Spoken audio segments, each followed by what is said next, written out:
Hey everyone, this is Dr. Peter Handtevy. I wanted to thank you for joining me today. We're going to talk about how to successfully implement the Handtevy system at your agency. There's two very important points to start with in this video series. Number one is pre-arrival. Knowing exactly what you're going to do before you get to the scene is very important. And the second important point for this particular video is looking at age versus length-based resuscitation. So I'm going to start off first with the age versus length-based, and then at the end of the video, I'll show you how we all put it together with a video from one of my crews in Palm Beach County. Okay, so first I want to start with the age versus length-based discussion, which always comes up, right? So you can see here that we have the length-based tape here, which I'll roll out for you. Let me point out some key features of the tape that are important to you.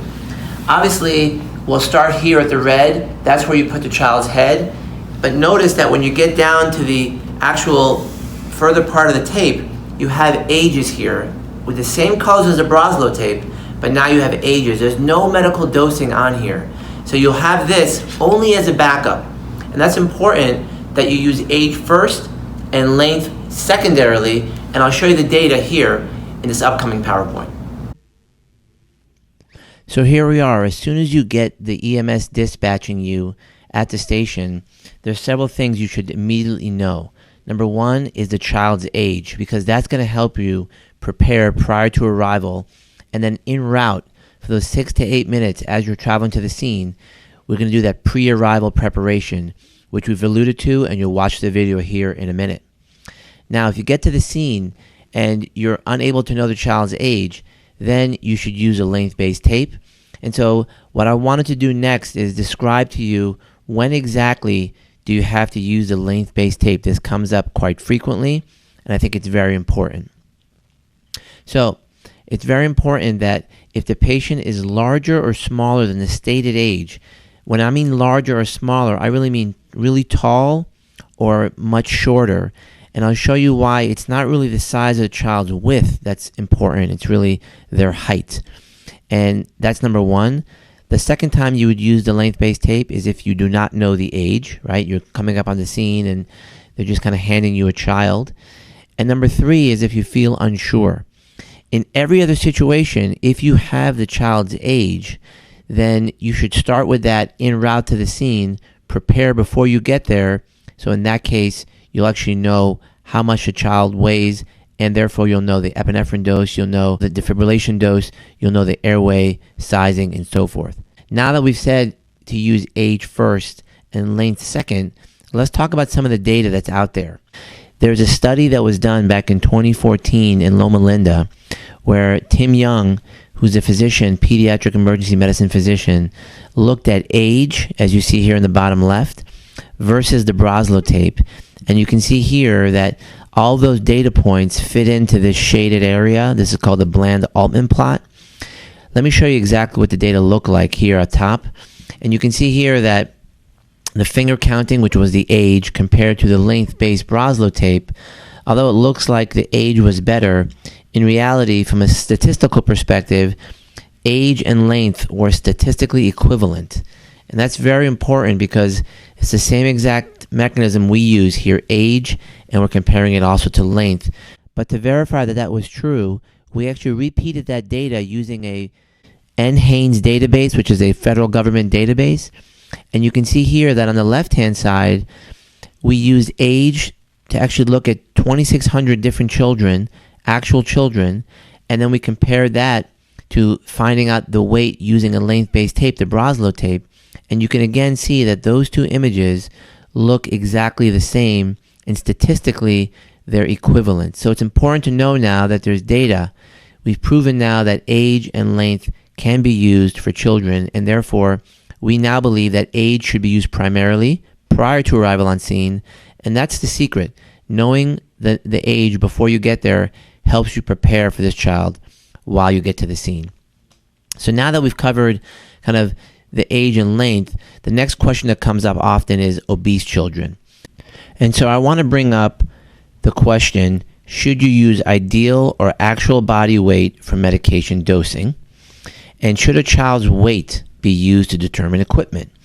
And so the way I want to talk about how to deal with the child who has an increased habitus or maybe obese is to talk about this 7-year-old who has an ideal body weight of 25 kilograms, but perhaps has an actual body weight of 40 kilograms. And so interestingly, although there's not much data regarding this, PALS hedges their bet and says you can either use actual body weight, 40 kilograms, or use their ideal body weight. And so perhaps it's safer and easier to use one over the other. So let's talk about that.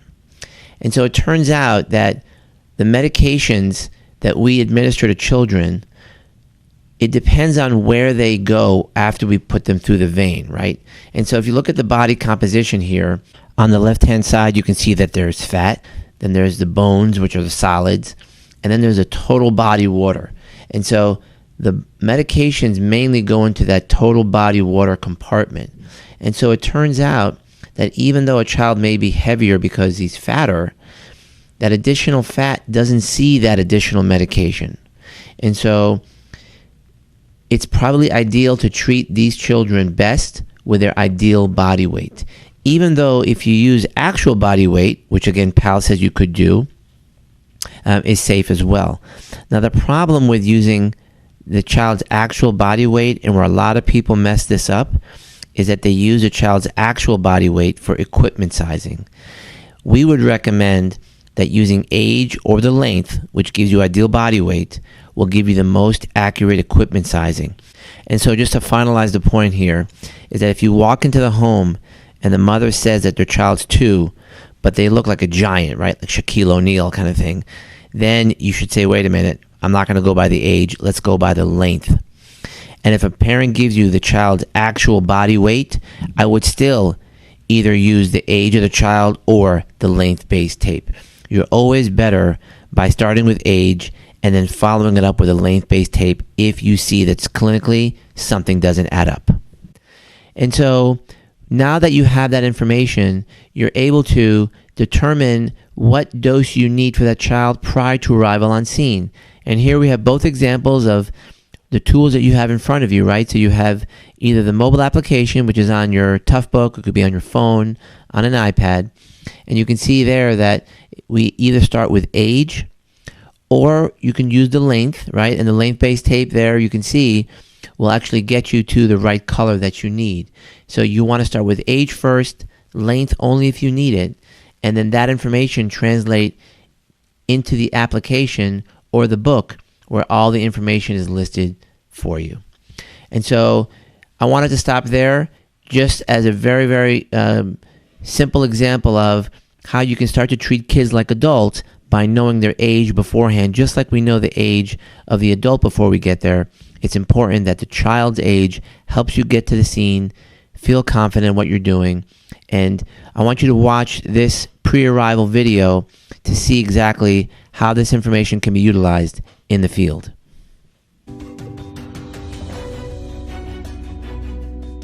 Let's first talk about pre-arrival. Before you enter the scene of a pediatric arrest, you have to be mentally ready. Hey, listen, it's a 7-year-old, looks like a drowning. If it's an actual cardiac arrest, you're gonna be airway, you'll be CPR, I'll be monitor and drilling, all right? Since you're airway, your king's gonna be either a 2.5 or a 3, depending on what size it is, but it can go either or, all right? Okay. Defibrillation, the first one's at 50, the rest are at 100. 50 and 100, the rest are the rest. The EPIs are 2.5 mLs, and if they're in fib or they're in VTAC, we'll do amiodarone, and it's 2.5 ml as well. All right, I'm gonna drill them right when we get there. You have to understand exactly what your role is, what you're going to do, and the details of that, and most importantly, when you know that, to stay in your lane. That mindset of knowing exactly what you're going to do, knowing the dose of things, knowing equipment size, is something that's so critical, so that when you get in front of mom and dad and you're on the scene, that you actually stay on scene and you'll be present, you'll be focused, and you'll look like you know what you're doing, and people will enjoy watching you work. That's critical. Pre-arrival is very important. Thank you for joining me for the first introductory video. Upcoming will be other videos on how to use the Handtevy mobile application, how to use the Handtevy guides, as well as how to use the Handtevy bag. So look forward to those. Also, you can actually come to one of our Handtevy instructor courses and we actually go through all of this in an 8-hour day. So look for a course in your area soon. Thanks.